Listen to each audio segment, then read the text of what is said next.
This episode of the WYcast is sponsored by Buy My Fucking Album. So, buy my fucking album. www.exp.uk. Nice one.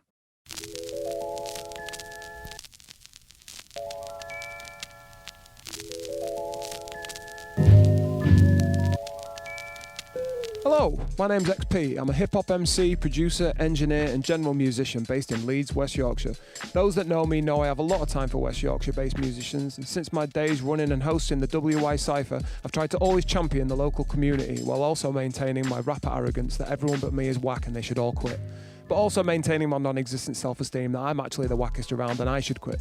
One thing that always reminds me that it's just sick to make music and be a part of WY is talking to other musicians, but in person and not on social media.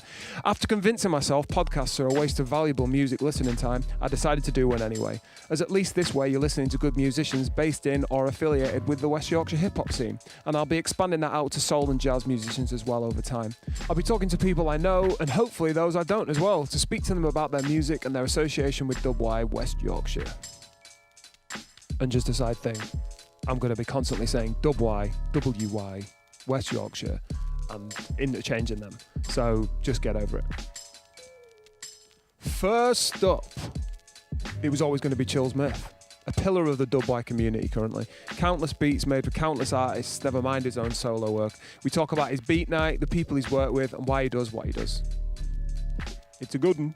It's an absolute pleasure to have you on, Chills. And to be honest, when I came up with the idea, well, I've been mulling over doing a podcast for best part of a year, and and I started doing a little shortlist, and you've been on the top of that shortlist the whole time. And the reason is honestly because I don't know, you're without wanting to just shower you with compliments, which is kind of, part and parcel, but you do seem to gel together the whole scene as an individual, and there's something about you. For starters, you're a fucking really nice guy, which you can't take for granted in hip hop at all. There's so many talented people out there with no personality or they just don't have a nice side to them, and you've got that. Yeah. And then another thing about you, aside from that, and I think you'd still be as where you are in the game, regardless, is your ability to you'll make a sick hip hop beat that's boom bap style, but then you'll do a trap beat that doesn't sound like your hip hop beats, and that's got its own style. And it doesn't sound like your other shit, and then you might do a drill beat, and that's got its own style. And people are coming to you for all sorts of production, and you're managing to smash it out, and a lot of people just get stuck in one road. So thank you, man. Honestly, it's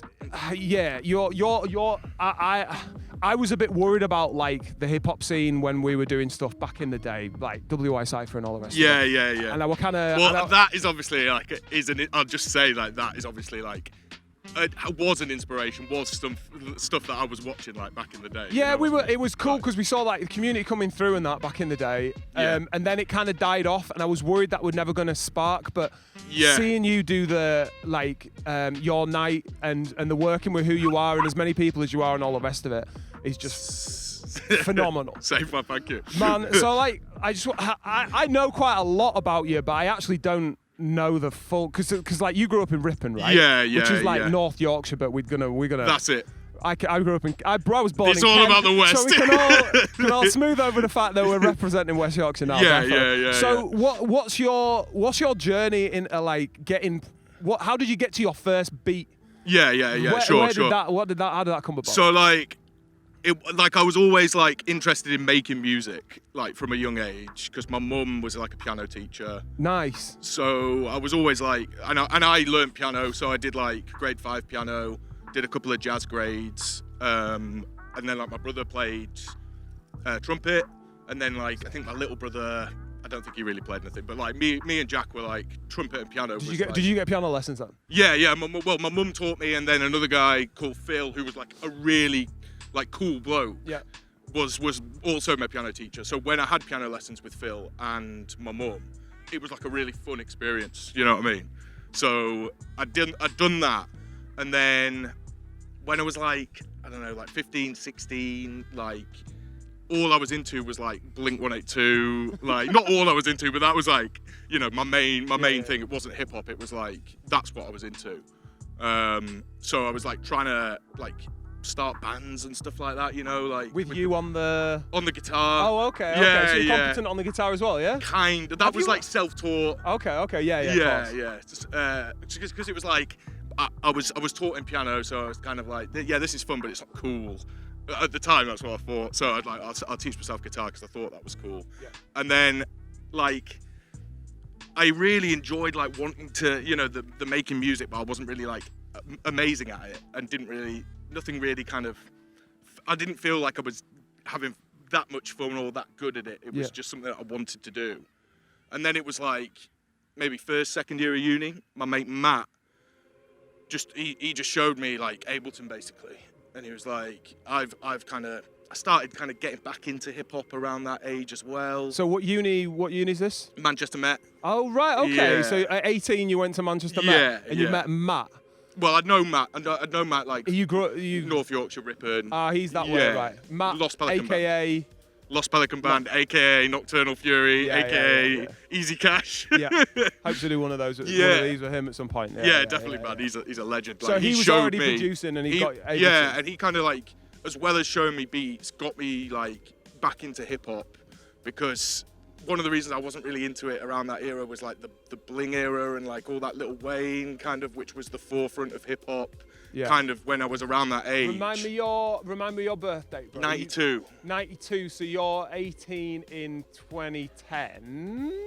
Yeah, around that. Yeah, and it was like that 2010 Odd Future. Oh, like, right, yeah. ASAP Rock, like ASAP Rocky. ASAP Rocky, ASAP, all that stuff. That like, I was like, oh, okay, yeah, this is sick. And then Matt showed me how to make the beats, and then it was like, oh, you actually feel like I can get somewhere with this. It wasn't like playing guitar where I'm just like, it felt like when I was shown I could make it all by myself from my laptop. Yeah. It was like, And what style were you making? What was the first things? So you were cut loose. You were doing it on your own. What was the first thing you were making when it was just you? Just loops, like kind of boom bap loops, just like using samples or using like synths and stuff. Loads of samples. Right. Yeah. It was like I wouldn't use breaks. I would like, you know, just program all the kicks and the snares in and stuff like that, nice. And then just. Where were you getting your samples from then? Because this is like my journey of like making beats. There was a guy in Grimsby who sort of effectively sent me friggin' loads of samples that he'd ripped. It was almost like a starter pack. Without even realising it was a starter pack for me.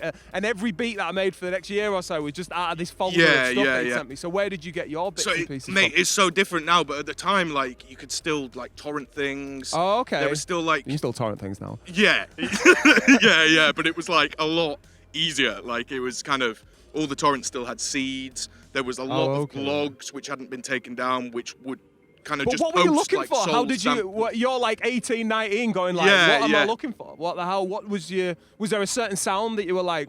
A lot of those early beats were like piano. Okay, yeah. Because like my mum was a massive like classic FM listener. Nice. And a lot of them, to be fair, were like guitar leads as well. And like my dad used to listen to like loads of like stoner rock and like rock and stuff. Basically. Yeah. So a lot of those early, like when I first got to Leeds, it was like the classic Chillsmith piano beat. Because that's what I was kind of like first, I guess, kind of like that's what I started kind of getting all right at, or quite decent. Yeah. When did you start putting bars over it then? When did you start rapping? So that was like the same time as well. Like when Matt showed me how to like make the beats on Ableton and stuff like that. Yeah.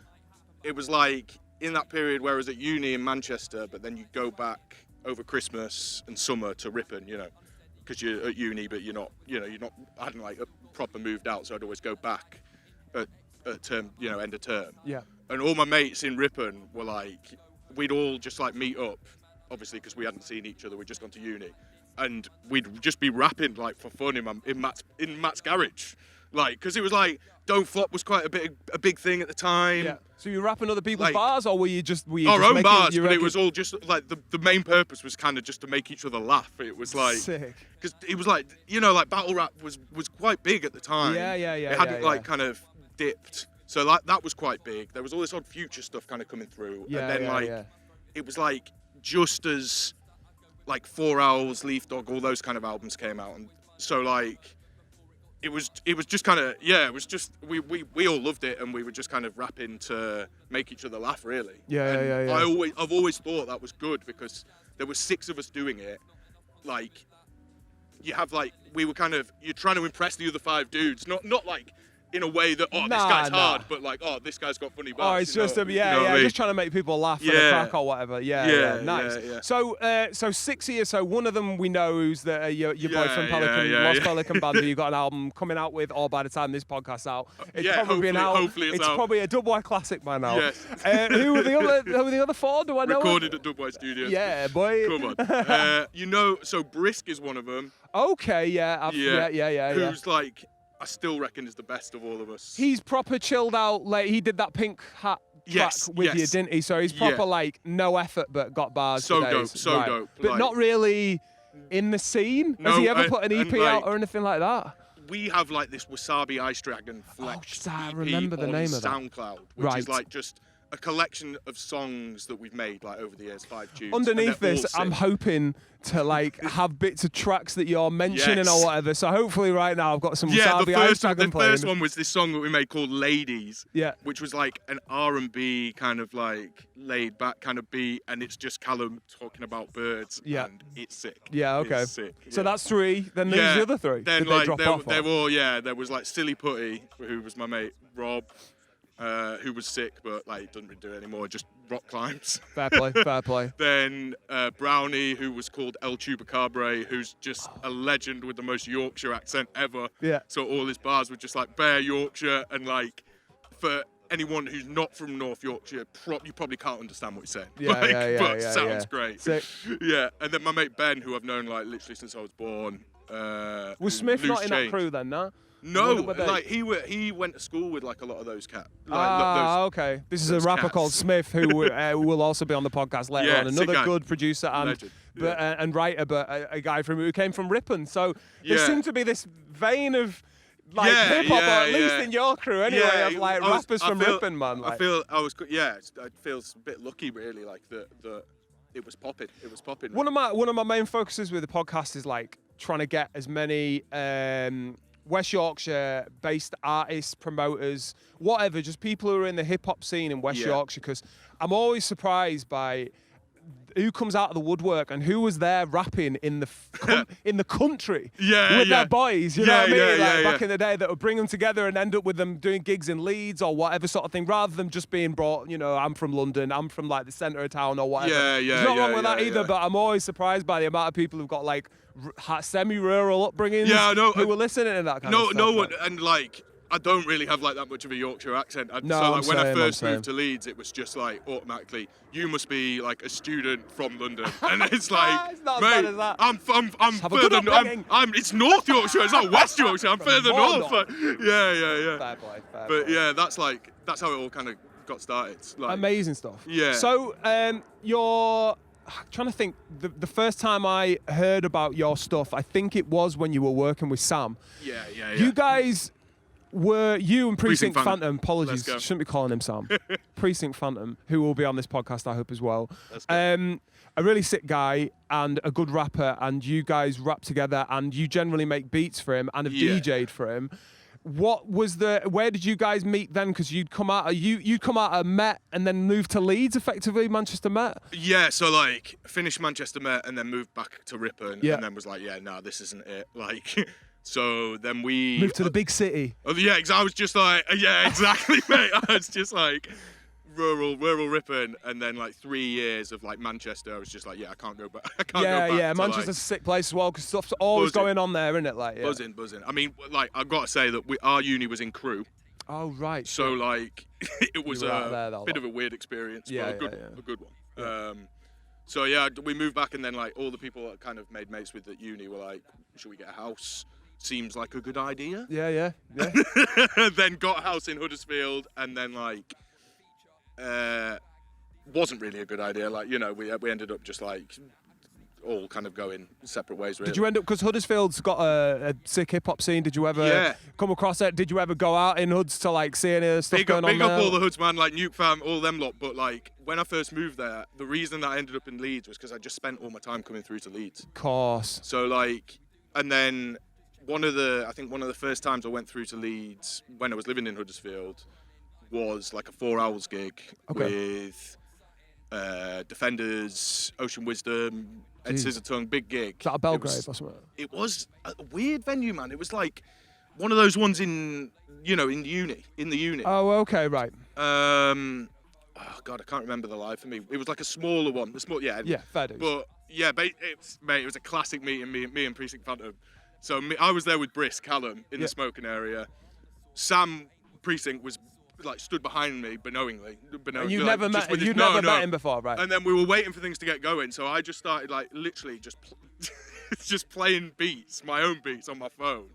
At the venue? Just in the smoking area. That's so sick. And me and Callum just started freestyling, and then Sam was like, "Oh, this is a sick Get beat." out. Turned around, and then literally it was like a big. This is an interesting point, right? Big cypher. Because freestyle, that's how we met. freestyling fucks me up a lot in a way, and it's a tricky thing for a rapper. But truth be known.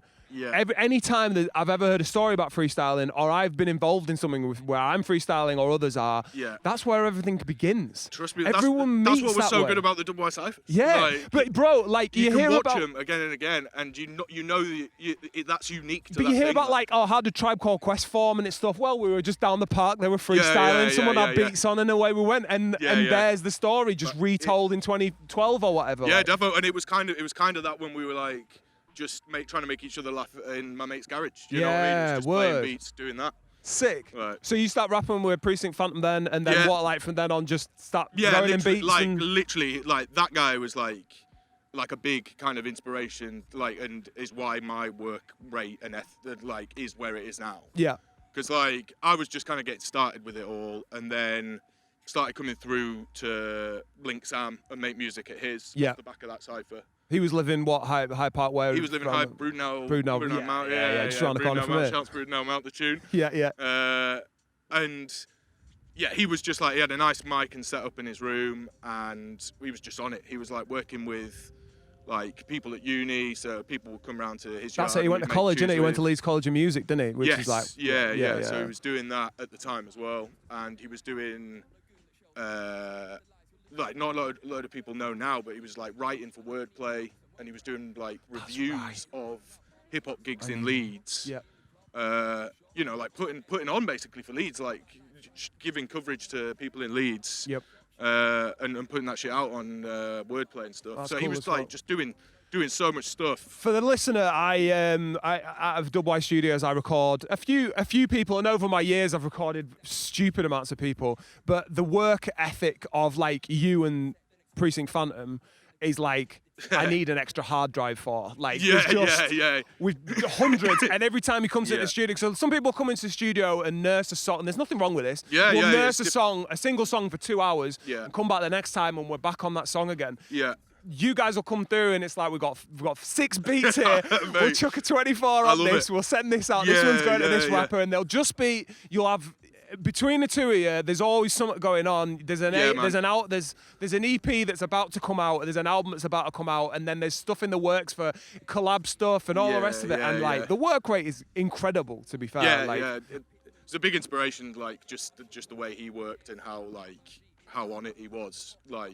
And I'd say like kind of that sort of like work rate, and like it helps you get better. Like, do you know what I mean? Like we then like I don't know. Like I was when it comes to like doing gigs and stuff like that. Like if you're just kind of doing it yourself, it's quite a daunting thing to then just go and do a solo gig. 100%. So I think I think it was for me like having Sam, who was been rapping for ages, like next to me on the stage. Like, just gave me the confidence to go up and actually do it at first. Yeah. And then, like, we did in the same way. Like, we used to like smash open mics and stuff like every week. There was a period of time, and I feel like it was probably around 2019. 2018, 2019. Was it 2018, 2019? You were on every bill every weekend. It was sick. It was without sick. exception. You were, and there wasn't even really hip hop going on in Leeds, but you guys were on every venue would have your names on it. And, and I always thought, man, there's such a sick way of just let's do it. And that was a result of like just going to the open mics, or not. Sometimes open mics, sometimes it was just other hip hop gigs, like just putting yourself out there, being out and stuff like that. What's fueling that? Because some people will maybe you haven't reached the age where some people do, and they just go, oh, do you know what? No one cares about my music. No one wants to listen. I do get it. But like, what are you doing it for? Not that I want to stop you doing it or make you think too long about it. Yeah, no, I get it. But why'd you do it? Is it you love it or what is it? It's like? a deep question. It's a deep question. Like not getting like too deep, but like I think like before, I don't know. I was in like a relationship with a girl basically, and like this is when time ago. It was like after uni. Okay. So like before I then moved to Huddersfield. Okay. I didn't expect the answer to this. Why do you do music? Well, I was seeing this last. Well, like the short answer is like I still enjoy it and I still find it fun. You know what I mean? So that's what life is all about. Isn't it? Of course. You know what I mean? Yep. But I think like at the end of that relationship, it like didn't end like super sour, but it was just like some of the reason was that I think they wanted to settle down and I was still music. You know what I mean? So I feel like I really like that girl, but I feel like we made that decision that, you know, she wanted that and I wanted this. Yep. So I felt like some of it was, you know, if I'm going to just make that decision, then I'm not doing it justice if I don't really go for it. Otherwise, why have I just done that? Yeah. You know what I mean? I get you. But yeah, ultimately, like, it's just fun. Like, and like I moved to Leeds by myself. Like, obviously I knew Sam, but I just moved, got a flat by myself. Yep. And all the mates that I've now got, like, over the years, you know, like 99% of them are through music, like just going out there, meeting people with similar interests and stuff like that. So it's just doing it, innit? It's just like it is really hard to explain, but basically you've hit it on the head for how I feel about it, and it's always just been there, just something you love, just something you want to do the whole time, and there's no real reason for it. Because I feel I was talking to a friend of mine, nothing to do with this podcast, but he's been a musician all his life, a pay to play musician effectively, did college and all the rest of it. Sick. And he's kind of got to a point where it's like, oh, you know, I'm not really making a lot of money from it and I don't even really know why I do it anymore, and he's kind of losing his love for music, and I honestly could not feel further away from him because it's maybe because I didn't pursue it as a career choice in the first instance. Obviously it's nice to make a few quid here and there from gigs, from sales, whatever, but truthfully it's like you'll just do it whether we're in the apocalypse. Yeah, absolutely. There's no one there to listen anymore, and if you've got if your SP4FR still got batteries, I'll be there. It's like it's not money motivated in any way. Yeah. Like, you know, that's a bonus, but it's like, even like gigs. Like I like doing gigs, but like I just love like just listening to beats all day at work. Yep. And then being like, I really want to make something like this when I finish work. Sick. Like, and then do it, and then like I feel like. I used to just like bash loads out, but like now I've got like a nice process with it. So like kind of just feeling like I know what I'm doing is also like quite a nice feeling as well. What is your process? What is your process, bro? Like so say like you've got like 4 hours free now before you got to do anything. And you're heading back to the studio. Yeah. What are you sitting and working through like old little bits of projects, or are you starting from scratch every time you sit down, or what? Yeah, mostly that, and then like you said earlier, like with the, you know, like drill beats and then boom bap beats, like doing different things. Like I feel like. Will you be in a mood for it in a certain day? That's it. Yeah, that's it. And like I feel like just doing the same thing over and over again, I just can't do that either. Like so like. I don't know. I'll be listening like over lockdown. Like my friends Belly and Kimmy, who. What's their Bad Tenant is their duo producer name. They're both sick. Right. Couch Locked and Belly, both sick. They showed me a load of funk music, and I was like, wow, this is sick. And then I spent ages listening to it, and I was like, yeah, man, I'm really inspired to make some of this stuff. Yeah. Then had like a couple of months where that's all I was making. Funk music. Yeah. What the fuck is that? It's like. Well, it's like trappy beats with hip hop sampling. So. Oh, okay, right. You know, like your boom bap beat is like 90 BPM. I know this, you know. I've heard some of this, like, because to be honest, it's either an age thing or an ignorance thing. But there's a point where even drill, I was like, isn't that just trap? But like, you guys helped me kind of understand that in my old grandpa ways.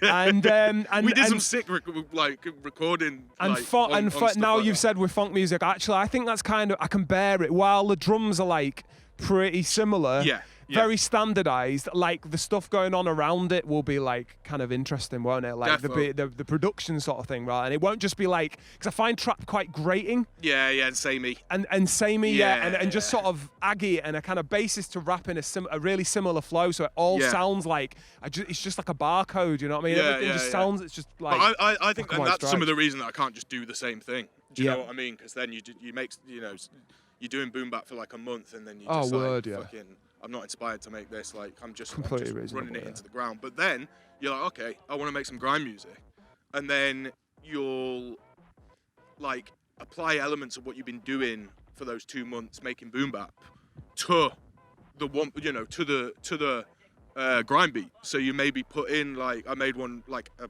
garagey beat recently, where it just has this pause, and then that like shook one siren like comes in for like a couple of hours, and then it comes back in, and like, you know. And what, are you just smoking a joint and going, you know what sound good? The shook one siren at this point, or is there like, where's that inspiration coming from to do stuff like that? Because sometimes you'll like lose that. It's just kind of listening to other stuff, really. Like, there's one of the big funk producers, guy called there's two of like DJ Smokey and DJ Young Vamp. Right. And they use like loads of like game, like, so like Young Vamp uses loads of like sounds and voice clips from like Vice City and San Andreas. Right. Sick. So you'll get like, you know, a car noise from that during the beat, and he'll use it as a perk. And it sounds familiar to you because you play GTA, and you're just like, wow, that's crazy, man. That's crazy. And the same with DJ Smokey. Like, it's cool to mash the two together. Nice. That's cool. Yeah, just linking back, I am always amazed because like effectively when I'm producing, I'm a boom bap producer. I'm like a hip hop producer, but a boom bap producer is like the sort of side genre of that. Yeah. And yeah. If you said, right, make a trap beat, I couldn't. Yeah. But if I said, yo, make a garage beat, sounds a bit like Sweet Like Chocolate, I think you'd knock that shit out in an hour, and it would sound fucking dope. Yeah. And make some shit that sounds like the 90s, make some shit that sounds like now, and then anything in between, and with your own flip on it. Yeah. I don't know how the fuck you do that, and it's only really Hashfinger, Diz, who I think can do that as well, that I know about production-wise, who've just got that variety of oh mate, do you know what I mean? Yeah. He just makes it sound from like another planet. But people who can use synths as well as they use samples, do you know what I mean? And can program drums as well as they can like chop up a break. These aren't simple things to do at all. So like I think you potentially take it for granted how well you are able to go, I'm in this mood now and I'll do this kind of stuff. So more impressive, man. What's the is there like an end goal for you, or like something that you're like, if I do that, I've reached a level? Or are you just like happy as long as you're making music, as long as you've got the ability to do that until you die, sort of thing? Bit of both. What is the thing? What are the levels you're trying to reach? I've always kind of had like, if I just like doing music full time would be amazing, obviously. Word. But I think some of what drives like my want to make beats, and like that's when I make the best beats, is when I'm really inspired to make something. And a lot of that is when I'm working, like I'm at work doing something really mundane, listening to stuff like, I cannot wait to make this beat. Yeah. And then as soon as I finish work, I've got all that energy to make it. If it was your day job and you're like, I have to make this, then you would get bored. Then I think I'd struggle. And then I think I would struggle. But like, I've always kind of had that if I could make enough money off music that I could then get a part-time job. Yeah. So I was working, you know, coffee or a bartender 2 or 3 times a week, and then music was then propping me up. Yeah. Then I'd honestly feel like I'd made it. What do you think of like the playlist game? Because I think there's a very strange and unique opportunity available to hip hop producers currently, which may get shot down at any point. But just to briefly explain for like the listener, like effectively on Spotify, if you push your beats in such a way and they're the right length and the right kind of sound, and you make the right connections with people who have playlists that are followed by 50,000 plus people, if you can get on that gravy train, you can end up with like 4 million or so monthly listeners, which actually converts to real life money. 4 million listeners is like 40 grand, is it? Maybe it's enough to budget. It's enough. Or is it 4 grand? It's 4 grand, I think. So. Which is still peak. It's still money in the bank if you're doing that monthly. Definitely. And I've seen a few I've seen a few producers around these ways doing their best with that kind of thing, and full love to them. I'll be talking to them about it when I get them on the show. Full love to them for like that effort, because there's definitely something to be gained from it financially for the time being. But it's a strange one, because at the same time it's like no one knows who the hell you are. You're just appearing on several plays. No one's going, "Oh, I'm loving those Chills Myth beats." They're just listening to it while they're having their coffee or whatever they're doing that's just in the background, and you're just a 1 minute 23 beat in a mix of 90 others that are like crammed into this playlist that's just being drip fed to people. What's your, I mean, is it the kind of thing that you may as well be on that if it's going to mean that you can pay for other stuff? I think so, yeah. Like it is what it is, isn't it? Like, you know, and you kind of grimace at it the same way I grimace at it. Yeah. But in a way, I'm like, I guess if I was making that 4 million plays a month, I'd be like, yeah, it's sick. Yeah, totally. But and they're great producers and they're great beats. But are they like 5 million times as good as like that beat on Ron Johnson's tape? But no, they're both amazing. Yeah. Like, so it is. But it's just it is a thing. It is a thing. Yeah. And I feel like. Are you trying to get on that? Do you make any efforts to get on those things? I've seen you sort of done thank a few people for playlists. A little bit. I feel like, am I putting all my effort into that? Like, no. Like, because it would just be soulless. Like, I remember shouts Doberman. Like, I remember talking to him, and I still remember this conversation. Like, for about 4 years ago, and he was like, can't remember if it's his tune or we were just talking about it. And he was just like, yeah, get in that playlist, mate. And it's just, you know, just goes crazy. It goes. Yeah. And I was like, damn, man, that's crushing. I remember at the time just being like, damn, that's so demotivating. Really? Yeah. Why would you find it motivating? Because I just feel like you could be so sick, but just have no knowledge of this stuff. And then, like, you know, it's just, I don't know. At the time, I just found it really weird. Like, it was just. Now I just feel like it is what it is. Like, I feel like there's no point just shoving your head in the sand and being like, oh, this doesn't exist. Like, this, you might as well make a bit of an effort with it. But at the time, I just thought, damn, like, you know. I find now more than ever, putting music out is like a bit of a soul-destroying process. Definitely. Once you've finished the master. Because it's really exciting, like making it and like putting it out and thinking about how people will feel about it or whatever. Yeah. And then you get to the point you put it out and it's like, Jesus Christ. And I feel there's so bad much for more people. to do. I feel there's people's listening time is like minimized so much now in that they're listening to podcasts.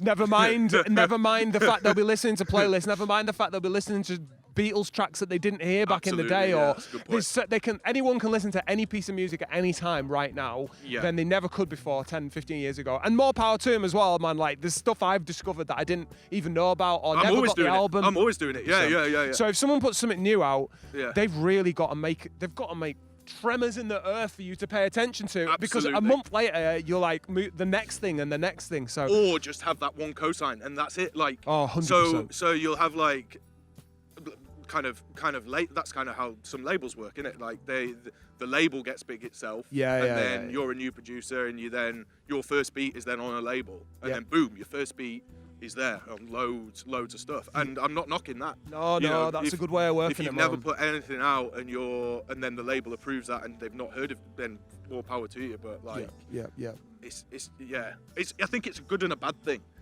because I think there's some people that literally just, that's how they listen to music. Like, they just put on playlists. And Spotify decides it for them, and Spotify's algorithms are sick, man. Like, they'll play, like, you put a couple of tracks in and like it'll keep on a vibe that you're like, actually, I've never heard this before, and it's sick. Defo. And get loads of wavy finding your way, but sometimes it's like, my shit would be sick on this. But you don't get into that algorithm unless you're kind of playing their game or you're co-signed or you've been played on radio a lot of times. And that's a lot more of an uphill struggle. When we were putting stuff out, even in like 2010, 2012, they just seemed more hunger to like, ooh, this. Yeah. Do you know what I mean? I'll listen to that. And even people like SoundCloud. I'd be off email lists. Like, I kept doing email lists for a while. People had like, pay attention to it, open them, listen to it. Now people have got 3,000 emails from Amazon saying the shit's been delivered, the shit's out for delivery. No one pays attention to their emails anymore, so that just doesn't click with people anymore. So I find that bit a little bit soul destroying, because it's harder and harder to get your music across. Defo. But that was, I guess, like some of the motivation of doing the Pearcyde. was like. Yeah, I wanted to talk to you about that actually because so you put a night on, you put a bunch of nights on that were kind of instrumental only, producers only, yes. called Pearcyde. Yes. Which was the name of one of your first albums as well, right? Yeah, first like proper one, I guess. Yeah, sick. Now, the first time I went along to one of those nights, I think you'd already done 3 or 4, and honestly, I was beside myself by how sick it was. Like the vibe was right. Everyone was cool because hip hop nights can be a bit and then there's rappers rapping at you and the sound shit and it's like, oh my god, and like it's hard to talk or have a vibe when you like, and I'd not even really having that much of a go, but if I'm at a gig and someone's rapping, like. It just feels weird to then have a conversation. Yeah. Well, it's rude, isn't it? Yeah, it's rude. It's fully rude. But but you can't not. If you haven't seen someone for ages, you're like, yo, how you doing? And then man's freestyle. Exactly. Like, but then what's your night? Like your night then just becomes chats in the smoking area. Yeah. Let's go out for a cig and talk, and then you're not there when the guys are rapping. So rapping is a funny thing live anyway. And I've been thinking more about like my own performances and stuff, and like whether I should be doing it for specific like album launches and stuff like that, specific stuff rather than just turning up and hoping people will listen to the words. Which 9 times out of 10 they can't hear anyway. Which I'm spent years writing and rehearsing all the rest of it. It's like almost pointless. Yeah. So anyway, you're right. coming back to your beat night, Pearcyde. Fucking, what was what you said? You said that's kind of why you did that because of because of the play. I just feel like people I guess what I'm saying is like the rise of these playlists and all that shows that millions of people love it and listen to it. Definitely. So like why surely like that's proof enough to me that it would work. Yeah. In a live environment. Yeah. But so much of like producing and working with people, like we were saying at the start, like, you know, someone could be super sick, but like if they're just cold or, you know, you don't have fun working with them, then you're never going to get anything done. Like there has to be an element of like working with people. And that's a lot of what a producer, you know, you could be producer, you could be a rapper as well, you could be like and that all happens in person, linking up with other people. Yeah. So like, and that's why it's like, you know, it's a free night. I'm not making any money off the events. But what I am getting out of the events is meeting new people, maybe sending beats to people that I wouldn't be able to before, and then also it being a good night, like people being able to enjoy your music, but then also chat to their mate, and the producer doesn't get as much of an opportunity to do it, so they're having a great time. People are having a chat and having a good night, and it just seems like, I mean, a big inspiration, like the Working On It event in Manchester, which shop. Quartz and Lone Apostrophe is his producer name. I can't remember his actual name now.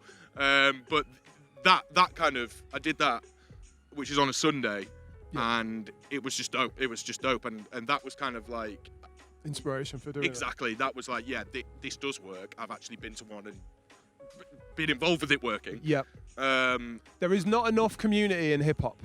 And to a point where people don't even really know what hip hop is anymore and what it stands for. But when it started, it was block party, getting together, 100%. you know, and sort of letting off the stresses of everyday life and stuff like that, and breaking out of whatever shit you had to deal with. Even in what you're saying. Exactly. Man, and that community, and I'm surprised, and then I'm always like, why am I surprised by this? That every time you get a group of people together to chill and meet in real life, actually things happen. You get to meet people because you'll end up, if you just spend your life online, you'll be like, oh, they think such and such about me, or I can't work with them because of such and such. And you overdo it in your head. Massively. And then you meet them in real life, you're like, they were chilling, we had a right time, we had a beer, everything was cool, everything sound like. I'm sure it's the same in other music scenes, but it's just like, we said that at the start as well, like being able to like work with other people.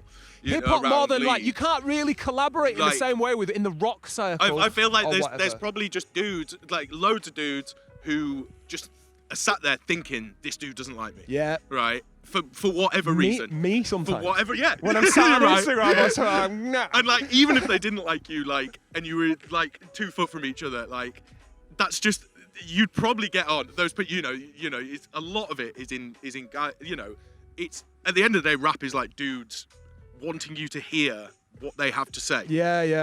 So like, it's all feelings, isn't it? I think so much of it is just like, just stuff which just doesn't exist. Like, it's just, or just doesn't matter. Well, it's sick that you're like pulling that community together, and it's such a good vibe. Have you got more? You've got more. But I mean, we're beginning 2024 Yes. here. Is there more Pearcydes planned? And 9th of March, I got it locked in like 2 days ago. Sick. Is this at Packhorse still? At the Packhorse, yeah, Packhorse, just up there. Yeah, nice. We've got OP1. DJ OP1's OP1 coming down. Yeah, literally. He said I was like, yeah, it's March 5th, and he's like, I don't know if I can do it. And then I was like, oh no, it's actually March 9th. And then he was like, oh no, I don't think I can do it. And then yesterday he was like, yeah, I can do it. Sick. Blend and Swags and Escar coming through from Huddersfield. Hopefully Luso and Vanuk, Nafdog, Obajo, Oliver Reese, who is sick. He's all doing beat sets. Everyone you've said is doing a beat set. Beat sets, yeah. That's kind of Obajo. like no. Yeah, sorry. So like, Nafdog is the producer, DJ Blend is the producer. Yeah. Like, but a kind of like, that's the thing with the Pearcyde as well. Like, crews are coming. We all like a bit of rap as well. Yeah, like, yeah. But so like at the Pearcydes, there's been like people get on the mic for a couple of tracks, or like D Busy was rapping over like 3 or 4 Hash Fingers beats. Man, that was crazy. Yeah. Which was just in the moment, like perfect.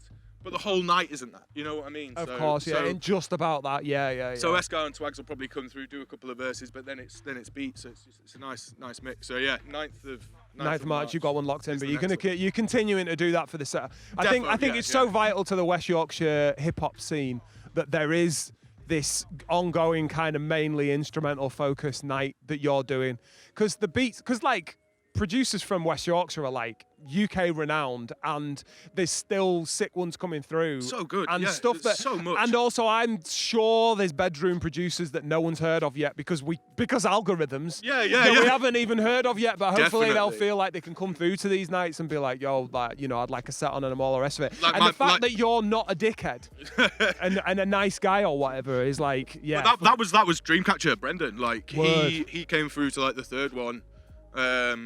And I just had a great chat with him, and he was just like, yeah, man, I've moved here recently, been looking for something like this. Sick. Was really nice dude, really supportive, and I was just like, yeah, mate, you can come back, play your stuff. He then had a set. It was sick. Yeah. He's now working with, making tunes. He got playing drums with me and Jammer Tony. Like, he's just a cool guy. That is what it's all about. Want to work with people. That's exactly what it's I all love about. people who just want to work with people. Yeah. How hard is that? Sometimes you'll meet someone, you're like, is there anything beyond like just your project?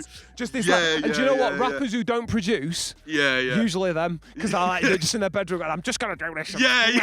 But like, if you're a bit of a producer as well, you'll want to work with everyone and anyone. We can do a bit of this, and you can add a bit of that, and it's cool. And that mixing pot is only gonna help the scene and your yourself. Music and everyone else's music. Exactly. Yeah, it's gonna benefit everyone in it. Definitely. Yeah, definitely, man. Like that's been it loads. Like, even if it's just like small little things, like I remember a couple of sessions at Cell Rocks, which were off the back of Pearcyde events where we were making beats and show me a few techniques that I hadn't used before. I was just like, yeah, sick. But like, you've got to do it. You can't do that just through messages on Facebook. You've got to go. You've got to go and actually like make tunes with people. Of course. Like, yeah. You just reminded me there. What the fuck is the pear thing about? Because like through your whole thing, obviously Pearcyde, and you often use like the pear emoji and stuff. Yeah, man. Where is that just literally derived from Pearcyder at some point? Or it's a mixture of just something you like latched onto and like I'm the pear guy. When I first had my flat in Leeds, so I moved to the Ridge, and I lived. It was like a 4-story building. I had like the top flat, and when I first moved here, like it was the first time living by myself, like having to budget, like it was kind of cheap rent, but I was buying a lot of Tesco pear ciders, like because it was the cheapest thing. It's like $1.99 for 4 ciders. I had to budget, but I needed loads of alcohol. So I'd always just have stacks of pear cider at mine, and then people would come round. They'd be like, "Oh, can I borrow? Can I have a pint? I'll go to the shop, get you one back." And I would just be giving these pear ciders out to everyone, you know what I mean? So you're just the guy with the pear cider, right? So that was the thing, and then obviously like some of it was like that kind of Tribe Called Quest, Far Side, that side of hip hop was what I loved like much. Yeah. So it's like that's taking the Far Side trying to inject in there. That was a nice idea, man. Yeah. Like for you, if you could. Where does rapping sit with you in the priority order of like rapping and producing? Are you like, do you just love rapping, or is it just something you like doing on the side, or is it like actually? Would you? I mean, I have like a love-hate, the toxic relationship. Talk to me about the hate side of that, bro. Because I'm excited to talk to rappers about their hate of it. Yeah. Because there's part of me that really hates it, and there's a part of me that's obsessed with it and loves it at the same time. Like so. But You're a sick rapper, mate. Thank you very much. As are you, brother. No. I just. So why do you think that? My voice isn't cool, is it, man? Like, fucking. I think everyone has this issue, man. But like, I think everyone thinks their voice is a bit whack to start with. Yeah, and I've had that conversation with a lot of rappers that I really respect. But is it just the voice? Like the bars, you're like, I'm a sick writer, but it's just my voice. But I agree with that. Like, yeah, like this is just like a love-hate relationship. Like when I first started rapping, I came to Leeds and everyone was sick. Like I don't know, like there's like just so many sick rappers here. You know what I mean? Even like yourself included, Defenders, North Face. Like even if we're talking like West Yorkshire, there's like Luna. You know, there's so much sick talent. Even Northwide. You know? Yeah. But I was like, everyone's comes with that like, I'm sick style. So when I first started, I was like, I want to be a bit different. I'm going to come with a sort of like humorous, self-derogatory style. I fucking rate the hell out of that personally. Right? Yeah. And I love hearing it. Like, you know, when someone sounds really good over a really hard beat, but then says something really funny, it's like, this is great. This is great. And like, that's why I love a lot of your music. And other, fucking Dr. Syntax when I was younger. Like, it was a really easy gateway, like, because of that. And I guess like I still want to have that. When you make a sick beat, is your first thought, well, I'm writing to that? Because the thing is, like, if I make a sick beat, I'm like, well, that's in the album. Or if I make an okay beat, I'm like, well, probably sell that. Not now, I don't think. So you don't make a sick beat and be like, I'm jumping on that? No, I think if I make a sick beat, I'll be like, this person would maybe sound, or someone will kill this, or it whatever. should be good on a beat tape. Like it's a good enough beat that it deserves to stand alone. Yeah, that is a fascinating thought. The idea of the producer who can rap going, I'm not going to bother with it though. Like, yeah, I know. But do you like? Sometimes that does happen though, man. Like, do you like to rap on other people's beats more than your own? Would you say? Because you've done a whole EP with your man Matt. Yeah, but I'm really excited to make another self-produced rap album. Yeah. Do I think that's going to be as good? I don't know. I think the rap album I've done with Matt is the best rap album I've done, and some of that is because it's not my beats.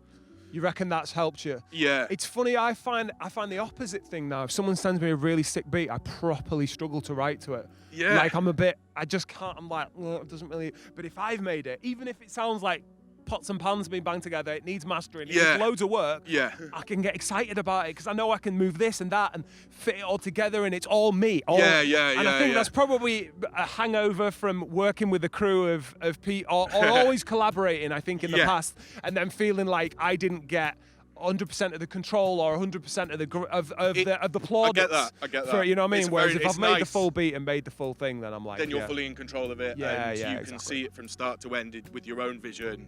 And like that was Pearcyde, the first album. It was also like self-produced. And the Ozone that I did after that. Which I rate, man. Thank you, thanks. I just feel like they're good projects, but had I focused on just the rapping or just the beats, they would maybe be great projects or better. And I just feel like I do a lot of stuff, and maybe like sometimes you're just doing too much, and so I'm not getting the best. Like, I really like the beats that I make, and I think I can write good verses, but I don't know. If I'm trying to do it all myself, I feel like something's not going to be good. Like the mix isn't going to be good, or I'm going to let myself down in some department. Fair enough. It's easy. Like, it's like recording with you. Like, I hate demoing at home. Like, I hate recording my own, clicking it, then recording like 2 feet away, and then dragging it all in. And then second guessing myself, and then being like, some of that's the equipment, like lagging in the recording. Yeah, but, of course. Then I'm second guessing myself, and I'm never like, I like being able to go, I know you've got sick, really good mix, really good recording studio. I like just being able to know that it's going to be really good when we've recorded it at yours and not have to think about it. Fair enough. Like, that's reasonable. I tell you what though, bro, like briefly mention, you went on TV. What was it this morning? What did you go on? Steph's Pat Lunch. Steph's Pat Lunch. Yeah. And you it was a freestyle you did about being a. It was a verse that I'd wrote. Was it a verse you did in the end? Yeah. Not a lot of people that do that, and have the like it was so random to just go, yeah, I'm going to go on and do that. For someone who doesn't like their own voice, and for someone who's unsure about like rapping as a general, that showed like someone who's like got confidence and knows they're dope, like to fucking do that, man. It was impressive. That Ginger's, that's when I first started, like I was saying, like I like to just be like, have the self-deprecating angle when you've got like 7 rappers in a row and then it's a nice change. Yeah. And that Ginger song that I've done live has always gone down really well. Of course. Like, because it's me taking the piss out of myself being It's not too deep. Everyone can laugh at it. So it's like, that's always gone down well. But it was just such a random, it literally only happened because someone, and this is again, go to open mics, get out there and do stuff. Yeah. Because like, it was just a random open mic at the Chemic. I did that Ginger song and some guy just filmed it in the audience and put it on YouTube. And the only reason that Steph's Back Lunch thing happened was because that video was called Leeds Ginger Rap or something like that. Yeah. And they were just searching rappers in Leeds, found it, and sent me a message. I ended up doing I ended up doing a fucking advert because the company was called How Much. Legendary. And someone just did a Google. It is about putting stuff out there, man. Yeah. And just going back to what I was saying before, it's hard to put music out and you're like, oh, maybe it's not going to land or whatever. But the truth of the matter is, put that shit out. Yeah, because you never know what's going to happen 5 years down the line. Like, something's just going to catch fire or the right person's going to see it or whatever. So it's totally the case. And like, fair play to you guy filming. And actually, I've done a fair bit of work over the time of people filming my gigs and going, no, take that down, please. You know what I mean? Defo, man. And it's like the video itself is me in some like really baggy jumper going like this because like I don't know what to do with my other hand while I'm rapping. Like, yeah. Okay, no, that's the first thing you teach you at rap school, man. What to do with the other hand? It's not going to be all this, man. Mate, if you catch a Chillsmith, look at this hand. It is doing all sorts. Never knows what to do. What would you say? This is a generic podcast question. Yes. But what would you say was like the proudest thing you've done to this point? The thing that you're like, oh, fucking, it was sick that I did that. Do you know what I mean? Lots of small things, man. Like. That's good that it's lots of things. It's not just one particular thing that you hang off. Yeah, man. Like, I don't know. Like, yeah, like. I think when me and Sam put Open Wound out, that was like a big moment for me. Like, we'd been making Why? What was it about that? We'd been making boom bap for ages, doing stuff. I see. Like, it was fun, but we had like this conversation at one point where we were just like, this is fun, but I want to do something different. I want to push ourselves, you know, do something different. Like, we both like grime music. Like, let's give it a go. And it was just really out of comfort zone, trying to do something that was different. And then it was the first time we'd really like done a proper music video, got proper art, put it out on streaming services properly and stuff like that. And it went down well, and like went down well at the gigs. Yeah. So that was a big moment. That was your first physical, effectively, was that? Or was there were physical releases prior to that, were there? I guess it was like a first proper CD. Yeah. We'd like hand-burnt CDs and like gone into the office and printed out the covers and stuff like that for years. And there was like a few Pearcydes like that. But yeah, that was like a proper CD, and so that was a big moment. And then, but like even stuff like that remix on Yours. Oh yeah, was a huge moment for me. Yeah. Well, it was sick, man. Normal gigs. Yeah, really such a great tune. Yeah. That was a big moment. Like, that was sick, and like that Chokey Records getting on that funk tape was really dope. You get played a lot by some guy on Kish Meister, absolute legend, bro. Yeah, they'll be like, oh yeah, absolute legend. This week's playlist: J. Cole, Snoop Dogg, Notorious Big, Chillsmith. Yes, mate. I know, man. He's an absolute legend, and I met him working on it, and only got the chance to speak to him like really briefly because I was just playing beats like the whole day. It was like a back-to-back cypher. Yeah. So I was just Where did you meet beats. him? Well, like what gig is this? But when I saw him working on it in Manchester, that's when I met him. Right. He'd known about me beforehand. Right. So honestly, like I don't. Well, he's a DJ. He's a DJ, a sick DJ. Yeah. DJ. A good DJ like legend. knows shit about people he didn't even realise. Defo, man, and like he's gone on to play like a few of Ron's beats and sick Keithley tunes and stuff like that, which is just great. Love that, man. But if I'm totally honest, I can't remember how it first. But it was probably, but it was in the flesh, right? The first time that you. No, I don't think it was. Oh, I don't think it was. I honestly, I can't remember. I can't remember. Fair enough. Yeah. But he is a legend. He is a legend, Kishmaster, man. Sick. Yeah. Anyone in UK? Nah, not even UK hip hop. Anyone in hip hop that you would like to work with that you feel is feasible that you could work with. So like, obviously, not expecting you to say like, oh yeah, definitely, send Snoop Dogg a beat or whatever. Yeah. But what is there anyone that you like feasibly it would be cool to do a project with or send a track to and what I would like to do, what I'm trying to work on is like make like some really good beats and like just put out like some singles with like 2 or 3 rappers that I really rate from the north. Yeah. So like I don't know, like I'd love to. There's so like chemistry from Spider Lee. Yeah, of course. Spider Lee, like I don't know. I'd love to. You got him on one, right? What about that Bap Bap? Who did the beat on the one with you and Precinct? Was that one of your beats? What's that tune called now? Oh mate, they did a video for it. In a Line, is it? Yes. Well remembered. That's sick. Yeah. That's sick. That's great. That was your beat, right? No, that's Matt's Nocturnal Fury. Right. Nocturnal Fury. So you are owed chemistry on one of your beats. Yeah. I reckon you could pull that off, definitely. You get chemistry on a beat. Chemistry's sick. Do you know what? He does some sick stuff on like boom bap. I shared one the other day, and it was like proper chilled out boom bap stuff, like high vibrations. Such a good tune. Big tune, and like you do something like that to a T. Never mind the kind of trap stuff as well. Yeah, safe.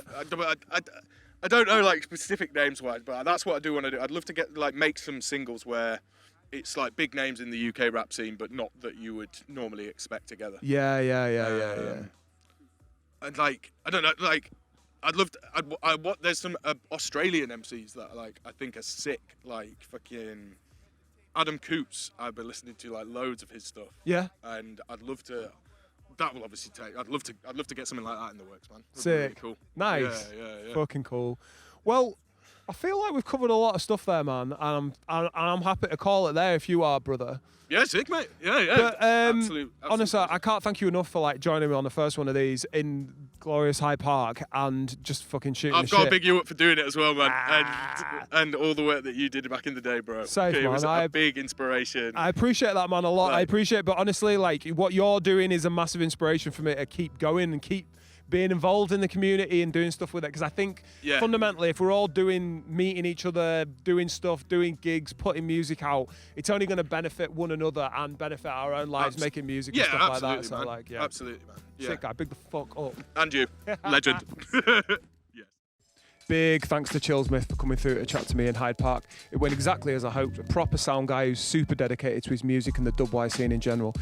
So yeah, I hope you enjoyed it. Give us a subscribe and a share and all that jazz, as we've got many more to go. I'm just going to be working through my phone contacts first and then seeing who I've missed after that. But yeah, big up.